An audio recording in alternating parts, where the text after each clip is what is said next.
أعوذ بالله من الشيطان الرجيم. بسم الله الرحمن الرحيم. حرمت عليكم الميتة والدم ولحم الخنزير وما أهل لغير الله به والمنخنقة والموقوذة والمتردية والنطيحة وما أكل السبع إلا ما ذكيتم وما ذبح على النصب وأن تستقسموا بالأزلام ذلكم فسق. اليوم يئس الذين كفروا من دينكم فلا تخشوهم واخشون. اليوم أكملت لكم دينكم وأتممت عليكم نعمتي ورضيت لكم الإسلام دينا. فمن اضطر في مخمصة غير متجانف لإثم فإن الله غفور رحيم. صدق اللہ العظیم. محترم سامعین، آج کے سوق میں ہم سورۃ مائدہ آیت نمبر 3، 4 اور 5 پڑھیں گے. یہ پارہ نمبر 6 کا رکوع نمبر 5 ہے. اللہ تعالیٰ ارشاد فرماتا ہے: حرمت، حرام کی گئی، علیکم تم پر اے مسلمان، والمیتۃ مردار، والدم اور خون، ولحم الخنزیر اور خنزیر کا گوشت. لحم گوشت کو کہتے ہیں، اس کی جماعتی ہے لحوم. میتہ مردار، اس کی جماعتی ہے میتات. اور دم، اس کی جماعتی ہے دماء. وما اہل لغیر اللہ بہ، اور حرام کی گئی تم پر وہ جانور، وہ چیزیں اہل کہ اس پر نام پکارا جائے، لغیر اللہ بہ، اللہ کے سوا کسی اور کا، یعنی کسی اور کی تعظیم اور خوشنودی کے لیے اگر اس کو ذبح کیا جائے، اگرچہ اس کو ذبح کرتے وقت بسم اللہ بھی پڑھ لیا جائے تو بھی وہ حرام ہے. والمنخنقۃ، اور حرام کی گئی تم پر وہ جانور جسے گلا گونٹ کر مارا گیا. المنخنقہ، جس کا گلا گونٹا گیا ہو، چاہے رسی وغیرہ میں پھنس کر خود اس کا گلا گونٹا گیا ہو، یا کسی نے ہاتھوں سے دبوچ کر اس کا گلا گونٹ دیا ہو اور مر گیا ہو، تو اس کا کھانا حرام ہے. والموقوذۃ، اور جسے چوٹ لگایا گیا ہو. والمتردیۃ، اور جو گر چکا ہو اوپر سے نیچے یا زمین کی سطح سے نیچے کنویں وغیرہ میں. والنطیحۃ، اور وہ جسے سینگ مارا گیا ہو. وما اکل السبع، اور وہ بھی جسے درندے نے کھا لیا. الا ما ذکیتم، ما سوائے اس کے، ذکیتم جسے تم ذبح کرو. یعنی پیچھے جو 5 قسم کے جانور ذکر کیے گئے کہ اگر مرنے سے پہلے پہلے تم اس کو ذبح کر لو تو وہ تمہارے لیے حلال ہو جائے گا. وما ذبح علی النصب، اور حرام کی گئی تم پر وہ جانور ذبح جو ذبح کیے جائے، علی النصب بتوں کے لیے مقرر کردہ جگہوں پر.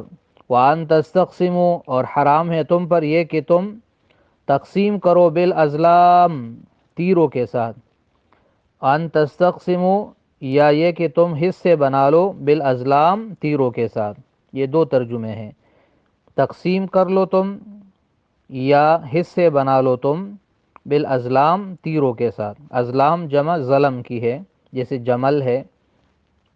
ذالکم فسق، یہ سب گناہ کے کام ہے. الیوم، آج، یئس الذین کفروا، مایوس ہو گئے وہ لوگ جو کافر ہیں، من دینکم تمہارے دین سے، یعنی تمہارا دین اب غالب ہو چکا ہے، اب یہ کسی کی مدد کا محتاج نہیں.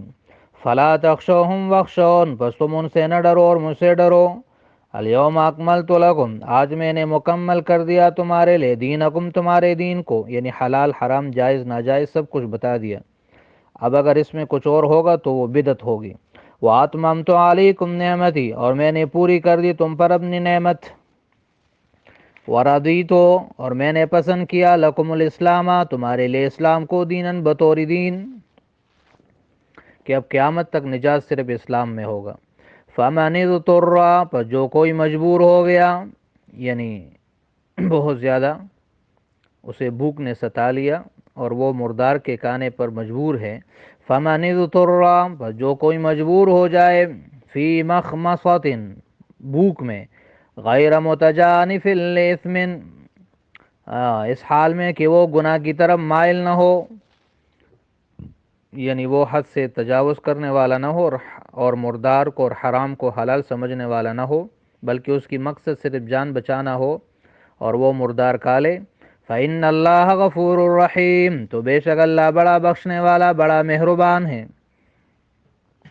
یسألونک، پوچھتے ہیں آپ سے میرے نبی، ماذا احل لہم، کہ کیا حلال ہے ان کے لیے۔ قل احل لکم الطیبات، فرما دیجئے حلال ہے تمہارے لیے الطیبات، سب پاکیزہ چیزیں۔ طیبات طیبہ کی جمع ہے، مراد وہ چیزیں جسے طبائع سلیمہ پاک سمجھے اور جو ستری ہو اور جسے قرآن اور حدیث نے پاک قرار دیا۔ وما علمتم من الجوارح، اور حلال ہے تمہارے لیے شکار ان جانوروں کا، علمتم جن کو تم نے تعلیم دی ہو، من الجوارح شکاری اور زخمی کرنے والے جانور، مکلبین جنہیں تم شکار پر چھوڑتے ہو، تعلمونہن جن کو تم تعلیم دیتے ہو، مما علمکم اللہ اس طریقے پہ جس طریقے پہ اللہ نے تمہیں تعلیم دی، فکلوا مما امسکنا علیکم، تو کھاؤ اس سے جو وہ روکے تمہارے لیے، جو وہ پکڑے تمہارے لیے، وَاذْكُرُوا اسْمَ اللَّهِ عَلَيْهِ، اور چھوڑتے وقت ان پر اللہ کا نام لیا کرو، وَاتَّقُوا اللَّهَ، اور اللہ سے ڈرتے رہو، ان اللہ سریع الحساب، بے شک اللہ بہت جلد حساب لینے والا ہے۔ الیوم، آج، احل لکم الطیبات، حلال کی گئی تمہارے لیے سب پاکیزہ چیزیں، وطعام الذین، اور کانے اور ذبیحیں ان لوگوں کی، اوتوا الکتاب جن کو کتاب دی گئی، حل لکم حلال ہے تمہارے لیے، یعنی یہود و نصارہ، وہ ان کے کھانے پینے کی چیزیں، اور وہ اگر کسی حلال چیز کو حلال طریقے پہ ذبح کرے تو وہ بھی تمہارے لیے حلال ہے۔ وَطَعَامُكُمْ حِلٌّ لَّهُمْ، اور تمہارا کھانا یعنی ذبیحہ وہ حلال ہے، لہم ان کے لیے۔ وَالْمُحْصَنَاتُ مِنَ الْمُؤْمِنَاتِ، اور حلال ہے تمہارے لیے پاک دامن لڑکیاں اور عورتیں، من المؤمنات مومنوں میں سے، والمحصنات، اور پاک دامن عورتیں، من الذین اوتوا الکتاب ان سے جن کو کتاب دی گئی، من قبلکم تم سے پہلے، یعنی یہود و نصارہ کی پاک دامن عورتیں، اذا آتیتموہن اجورہن، جب تم دے دو ان کو ان کے مہر،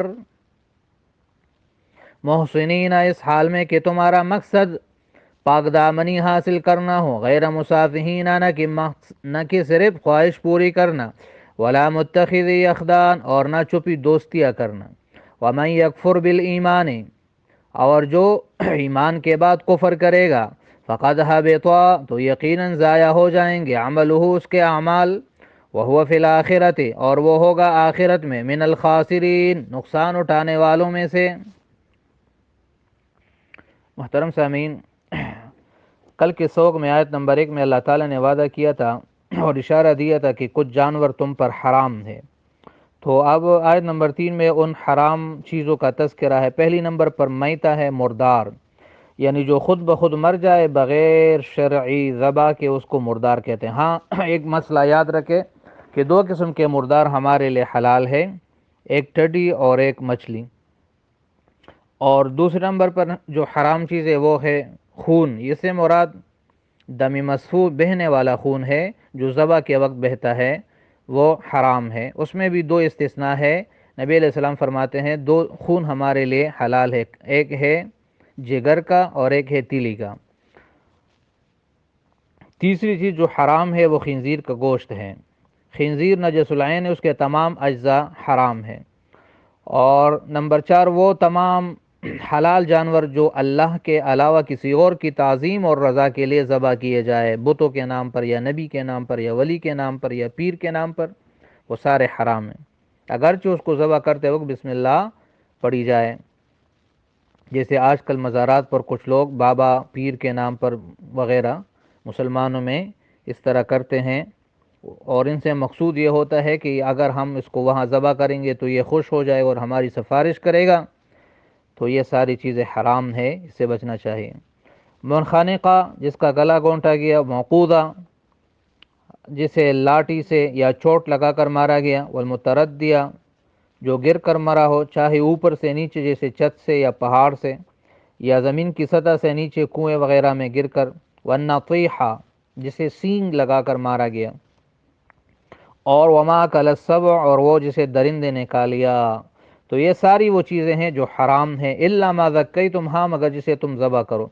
مثلا اس طرح صورت بنے کہ ایک جانور ہے، کسی نے اس کا گلا گونٹا اور وہ مر رہا ہے، لیکن ابھی پوری طرح وہ مرا نہیں ہے کہ آپ نے اس کو ذبح کر دیا، یا کسی نے اس کو لاٹھی سے مارا یا پتھر سے مارا، یا وہ اوپر سے گرا یا اسے سینگ لگا، اور مرنے سے پہلے پہلے چھری کے ذریعے سے یا کسی اور تیز آلے سے آپ نے اس کو ذبح کیا اور اس کا خون نکل گیا، تو وہ حلال ہو جائے گا اور اس کا کھانا جائز ہے۔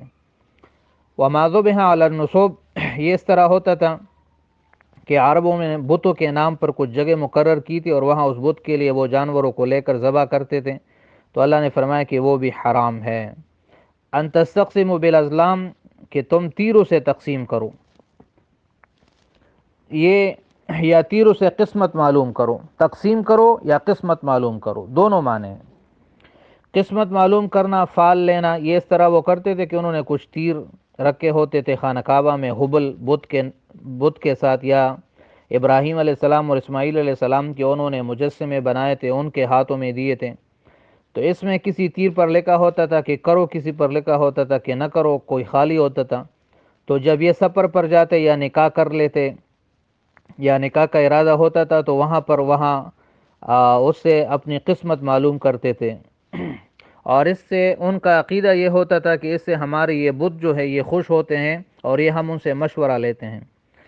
یا اس کا مقصد ہے کہ تم تقسیم کرو جوئے کے تیروں کے ساتھ، یہ کچھ تیر انہوں نے رکھے ہوتے تھے، جب جانور کو ذبح کر لیتے تھے تو ان تیروں کے ذریعے اس کو تقسیم کرتے تھے، انصاف اس میں نہیں ہوتا تھا، جیسے آج کل لاٹریاں ہیں، اس طرح کسی تیر پر لکھا ہوتا تھا تیرے لیے آدھا حصہ ہے، کسی پر لکھا ہوتا تھا تیرے لیے چوتھا حصہ ہے، اور کسی پر لکھا ہوتا تیرے لیے کوئی حصہ نہیں ہے، اور اس سے ان کا عقیدہ یہ تھا کہ یہ تقسیم ہمارے ان بتوں نے کی ہے اور یہ جائز ہے، اور یہی ان کا عقیدہ تھا۔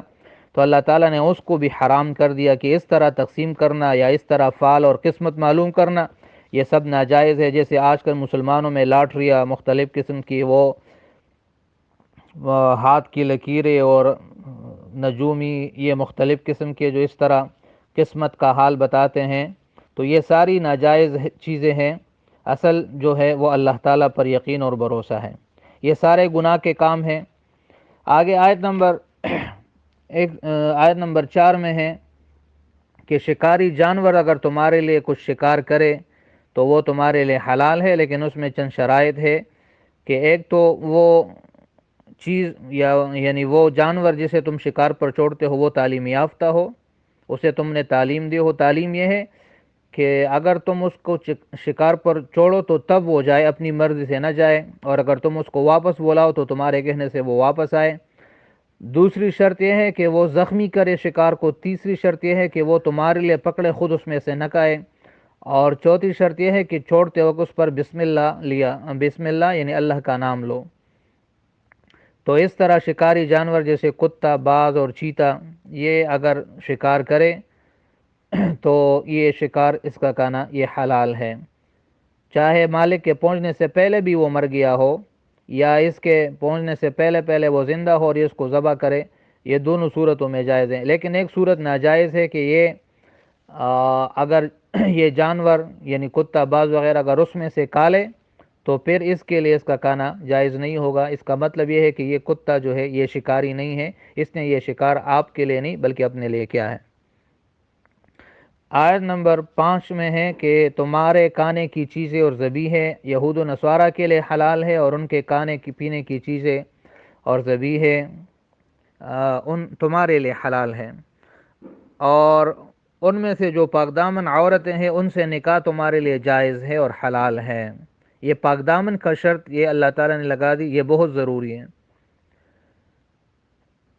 تو چونکہ اس میں خطرہ ہوتا ہے کہ اگر ایک یہودی یا عیسائی لڑکی سے شادی کر لے تو اس کے خیالات سے متاثر ہو کر اس کے دین کو بھی پسند کرے، تو آخر میں اللہ نے فرمایا کہ جو ایمان کے چھوڑ کر کفر اختیار کرے گا فقد حبط عملہ، تو اس کا عمل ضائع ہو جائے گا اور وہ آخرت میں نقصان اٹھانے والوں میں سے ہوگا۔ تو یہ چند مسائل ہیں جو آج کے سبق میں بیان کیے گئے، امید ہے آپ کو سبق سمجھ آ گیا ہوگا، باقی انشاءاللہ کل پڑھیں گے۔ صدق اللہ العظیم و صدق رسولہ النبی الکریم۔ السلام علیکم ورحمۃ اللہ وبرکاتہ۔